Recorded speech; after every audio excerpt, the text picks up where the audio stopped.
नमस्कार बच्चों।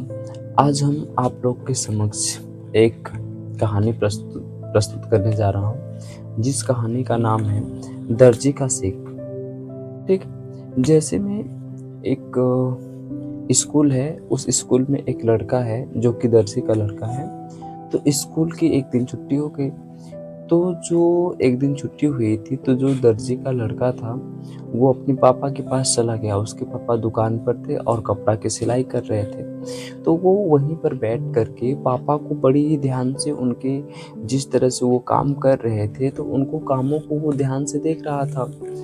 तो फिर जब वह जो उसके पापा थे, तो जब वो कपड़ा को काटते थे तो कैंची से काटते थे।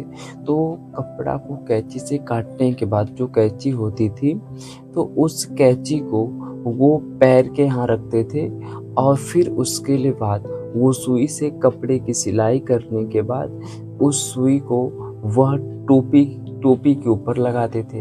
लड़के ने जो दर्जी का लड़का था, तो इस प्रक्रिया को उसने जब 3 से 4 बार देखा, 5 बार देखा, तो उसको रहा नहीं गया और उसने बोला कि पापा मैं आपसे कुछ पूछना चाहता हूँ। तो पापा बोले कि बोलो, बोलो बेटा, क्या पूछना चाहते हो? तो बेटे ने जो दर्जी का बेटा था उसने बोला कि पापा मैं देख रहा हूँ, कब का देख रहा हूँ कि आप कैंची से कपड़ा काटते हैं और काटने के बाद उसको अपने पैर के यहाँ रखते हैं, लेकिन सुई से कपड़ा को आप सीते हैं तो उसको जो है कि टोपी पर रखते हैं, ऐसा क्यों है?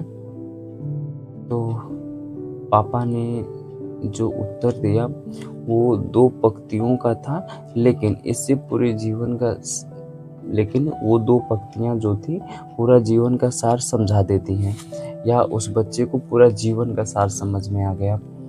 यानी उसने कहा, जो पापा थे, पापा ने उत्तर दिया कि देखो बेटे, ये जो कैंची है, तो कैंची काटने का काम करती है, कैंची कपड़े को काटने का काम करती है, लेकिन सुई कपड़े को जोड़ने का काम करती है।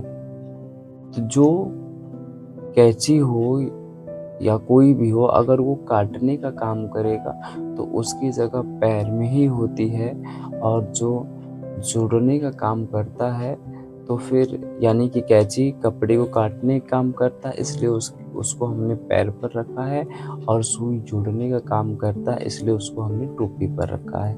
इस तरह से उत्तर पाके जो दर्जी का बेटा था बहुत खुश हुआ। उसे अपने जीवन में यानी कुछ सीख मिली कि हमें भी जहाँ तक हो सके लोगों को जोड़ने का काम करना चाहिए, न कि उन्हें विभाजित करने का, न कि उन्हें अलगाव करने का, न कि उनके अंदर ईर्ष्या को बढ़ावा देने का, न कि उनके अंदर अहंकार को बढ़ावा देने का।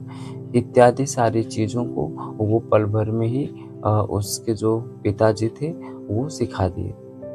जैसे में हम लोग जानते हैं कि जो सबसे अच्छे शिक्षक होते हैं वो बुजुर्ग लोग ही होते हैं।